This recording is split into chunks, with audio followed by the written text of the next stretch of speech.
Iya, mau menyebutkan rujukan itu jadi bingung karena tentu yang membahas secara komprehensif dalam paradigma kaji yang kita pandang hari ini mungkin belum ada gitu ya.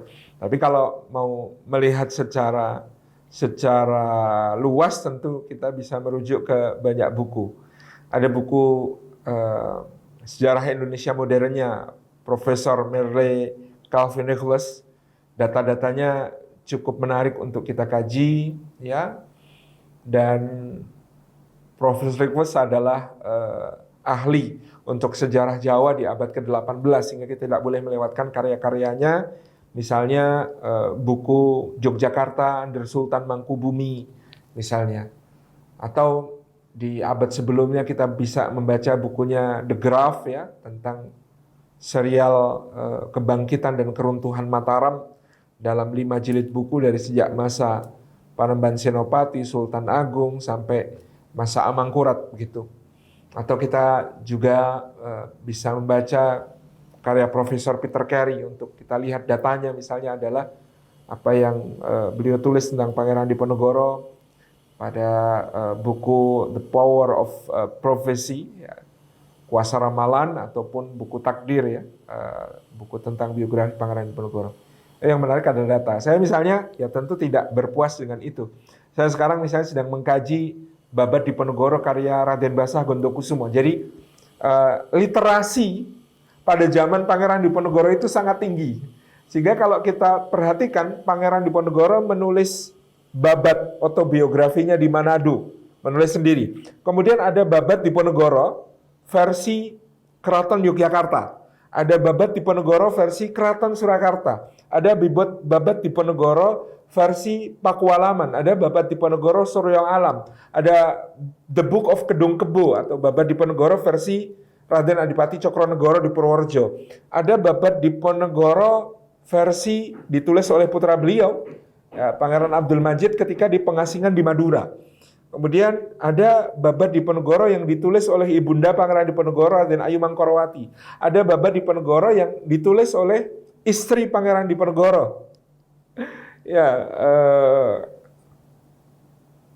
kemudian ada Babad Diponegoro yang ini yang salah satu yang paling lengkap, yang naskahnya saya mendapat kopi dari Museum Sono Budoyo itu 8 jilid yang ditulis oleh salah satu panglima beliau Raden Basah Gondokusumo. Bayangkan detailnya 8 jilid itu menceritakan berbagai peristiwa-peristiwa dalam perang Diponegoro secara rinci, ya, itu apa namanya? Luar biasa. Jadi kalau sumber yang dengan paradigmatik membahas tadi keterkaitan satu sama lain, kita mungkin belum bisa mengambil 1-2 buku, harus membaca banyak buku dan menjadikan satu sama lain sebagai kajian secara komprehensif untuk menemukan benang merah. Dan saya selalu menemukan benang merah bahwa di antara yang menjadi pengikat perjuangan satu sama lain seperti yang kemudian sudah ditunjukkan oleh Pangeran Pati Unus pada zamannya, itu adalah kesadaran melawan kezaliman dan penjajahan yang dibentuk oleh keyakinan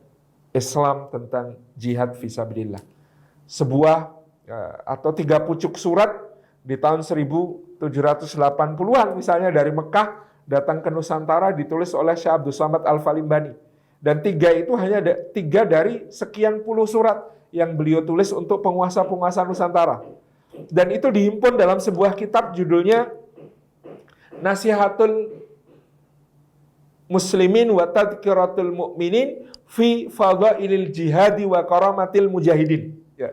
Jadi kitab khusus judulnya Nasihatul Muslimin, nasihatnya muslimin, wa Tadhkiratul Mu'minin, dan pengingat-pengingat dari orang-orang beriman, fi Fadhailil Jihad, dalam keutamaan-keutamaan jihad, wa Karamatil Mujahidin, dan kemuliaan para mujahid. Itu isinya kumpulan surat-surat seorang ulama namanya Syekh Abdul Somad Al-Falimbani yang dikirimkan untuk raja-raja Nusantara. Bayangkan, dari Mekah gitu ya, itu ditulis dalam tanda kutip zaman sekarang provokasi untuk berjuang melawan penjajahan itu ditulisnya di Mekah oleh Syekh Abdul Somad Al-Falimbani. Ya, yang ke Jawa yang tercatat di arsip VOC itu, surat untuk Pangeran Aryo Mangkunegoro dari Mangkunegaran, Hamengkubuwono I dari Yogyakarta, Pakubuwono III dari Surakarta. Itu ditulis Abdus Samad Al-Falimbani. Dan semangat itu diteruskan melalui muridnya, namanya Syekh Muhammad Daud Al-Fatani dari Patani, Thailand Selatan. Berdarah Nusantara, tapi beliau lahir di Patani, Thailand Selatan, yang waktu itu ya di bagian dari Biladil Jawa atau Nusantara.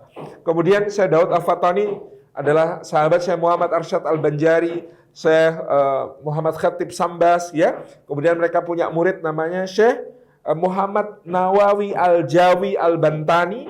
Kemudian Syekh Muhammad Nawawi Al-Jawi Al-Bantani punya murid namanya Syekh Ahmad Khatib Al-Minangkabawi. Syekh Ahmad Khatib punya murid, ya, di antara muridnya adalah Kiai Haji Ahmad Dahlan, di antara muridnya adalah Hadratus Syekh Hasyim Asy'ari, di antara muridnya adalah Haji Rasul, Ayahanda Hamka, gitu ya, yang mendirikan Sumatera Tawalib di Sumatera Barat.